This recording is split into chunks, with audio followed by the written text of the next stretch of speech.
Everyone, S1 study channel में आपका एक बार फिर स्वागत करता हूं। मैं सुरेंद्र चौधरी। तो भारत की जलवायु आपका टॉपिक चल रहा था, जिसमें हम भारत की जलवायु और भारत की जलवायु को प्रभावित करने वाले कारकों के बारे में मैं बता चुका था। तो और आज पढ़ेंगे भारत में मानसून। जैसा कि मैंने बताया था कि भारतीय जलवायु को सर्वाधिक प्रभावित करता है मानसून।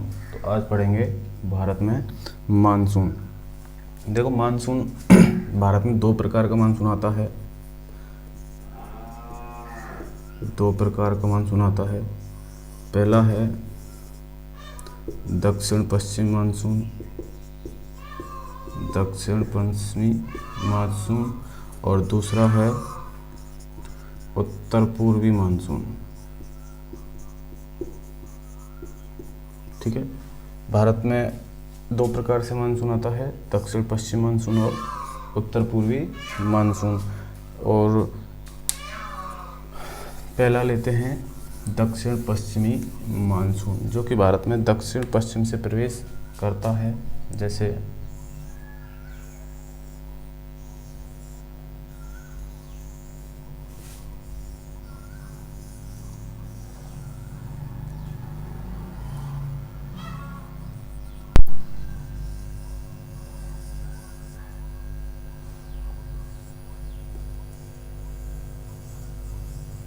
ये आपका इंडिया है।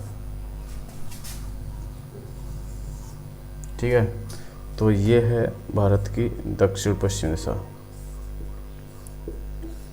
देखो, भारत में मेनली मानसून आता है जून से सितंबर के महीने में, जून से सितंबर। और जैसा कि आपको पता है, जून से सितंबर में सूर्य उत्तरायण होता है, यानी कि कर्क रेखा पर सीधा चमकता है। सूर्य की तीन स्थितियाँ होती हैं, उत्तरायण, दक्षिणायन और विषुव। तो जब सूर्य उत्तरायण होता है तो सूर्य कर्क रेखा पर सीधा चमकता है, और कर्क रेखा भारत के लगभग मध्य से जाती है। और कर्क रेखा पर सूर्य सीधा चमकता है तो यहाँ पर तापमान ज़्यादा होगा कर्क रेखा के आसपास, और तापमान ज़्यादा होगा तो यहाँ पे वायुदाब अधिक होगा, वायुदाब कम होगा, क्योंकि वायुदाब तापमान के हमेशा विपरीत चलता है। जहाँ तापमान अधिक वायुदाब कम, और तापमान कम वायुदाब अधिक होता है। तो यहाँ पे तापमान अधिक है तो वायुदाब कम। और आपको पता होगा कि हवाएं उच्च वायुदाब से निम्न वायुदाब की ओर चलती हैं। जब उत्तरी गोलार्ध में वायुदाब कम है तो दक्षिणी गोलार्ध में वायुदाब क्या होगा? अधिक। दक्षिणी गोलार्ध में वायुदाब अधिक होगा। ठीक है, और हवाएं चलती हैं अधिक वायुदाब से निम्न वायुदाब की ओर। तो हवाएं दक्षिणी गोलार्ध से उत्तरी गोलार्ध की ओर चलना प्रारंभ करती हैं, और विषुवत रेखा को पार करते समय एक बल होता है कोरियोलिस बल। कोरियोलिस बल के कारण ये अपनी दिशाओं में परिवर्तन कर देती हैं, और ये उत्तरी गोलार्ध में अपने दाईं ओर मुड़ जाती हैं, और इनकी दिशा हो जाती है दक्षिण पश्चिमी। ठीक है, दक्षिण पश्चिमी ओर चलने लगती हैं हवाएं। यहाँ पे है अंडमान निकोबार, और भारत में सबसे पहले 25 मई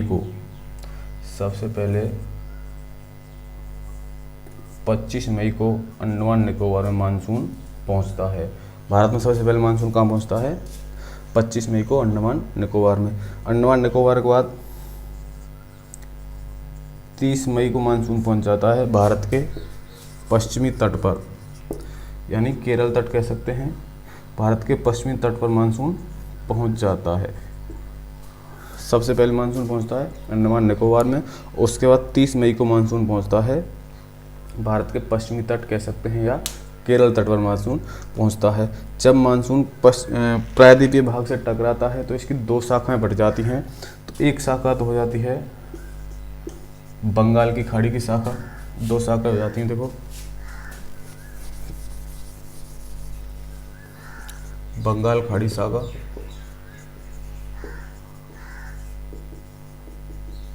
और एक हो जाती है दूसरी अरब सागर शाखा। देखो जो शाखा बंगाली खाड़ी की तरफ चली जाती है वो तो है बंगाल खाड़ी शाखा, और जो अरब सागर की तरफ जाती है वो है अरब सागर शाखा।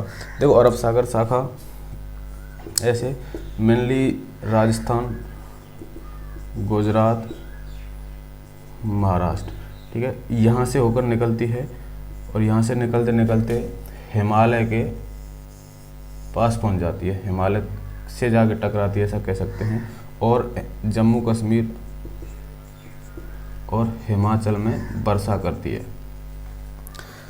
दक्षिण पश्चिम शाखा है राजस्थान और गुजरात महाराष्ट्र में से होते हुए निकलती है। राजस्थान में आपको पता होगा इसलिए वर्षा नहीं कर पाती है, कोई रुकावट नहीं है, यानी कि अरावली पर्वतमाला के सहारे सहारे निकलती है और जम्मू कश्मीर और हिमाचल प्रदेश में जाके वर्षा करती है, ठीक है। तो ये है दक्षिण पश्चिम शाखा।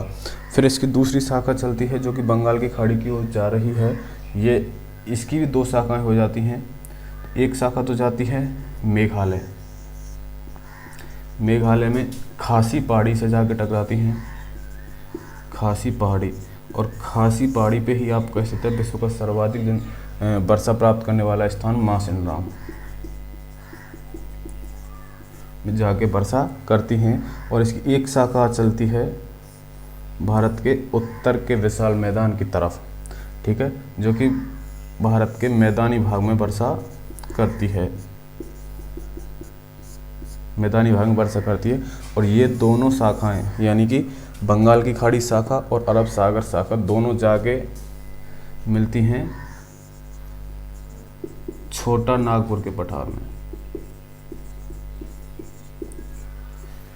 और सर्वाधिक वर्षा भारत में इसी शाखा से होती है, बंगाल की खाड़ी शाखा से। तो एक बार फिर बता रहा हूँ, दो तरह का मानसून बताया था मैंने भारत में जो आता है, एक तो होता है दक्षिण पश्चिम मानसून और एक उत्तर पूर्वी मानसून। तो पहले हमने पढ़ा दक्षिण पश्चिम मानसून। देखो दक्षिण पश्चिम मानसून कैसे बनता है कि जब भारत में मानसून आता है जून से सितंबर, यानी कि ये जो मंथ हैं यहाँ पे भारत में गर्मी के होते हैं, यानी कि इस समय सूर्य कहाँ पे होता है, उत्तरायण यानी कर्क रेखा पर सीधा चमकता है, इसलिए यहाँ पे तापमान अधिक होने के कारण वायुदाब कम होता है।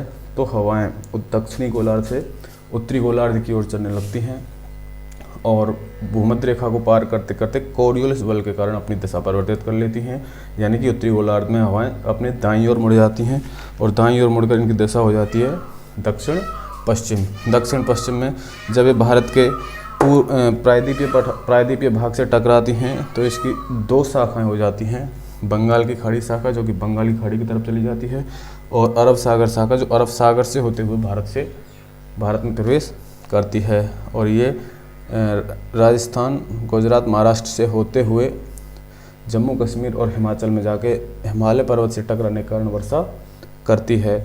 इसकी दूसरी शाखा है बंगाल की खाड़ी शाखा। इसके भी दो भाग हो जाते हैं, जिसमें से एक शाखा जाती है मेघालय की तरफ, जो कि मेघालय में जाके खासी नामक पहाड़ी से टकराकर वर्षा करती है, और इसी खासी पहाड़ी पर स्थित है आपका विश्व का सर्वाधिक वर्षा प्राप्त करने वाला स्थान मौसिनराम। ये दो, और इसकी दूसरी शाखा चली जाती है भारत के उत्तर के मैदान की तरफ, जो कि भारत के उत्तरी मैदान में वर्षा करती है। ये दोनों शाखाएं जाकर छोटा नागपुर पठार में मिल जाती हैं। तो यह है भारत का दक्षिण पश्चिम मानसून। दूसरा भाग पढ़ेंगे नेक्स्ट वीडियो में। यदि आपको वीडियो पसंद आ रही हो तो लाइक, कमेंट, शेयर जरूर करें और हमारे चैनल को सब्सक्राइब भी करें।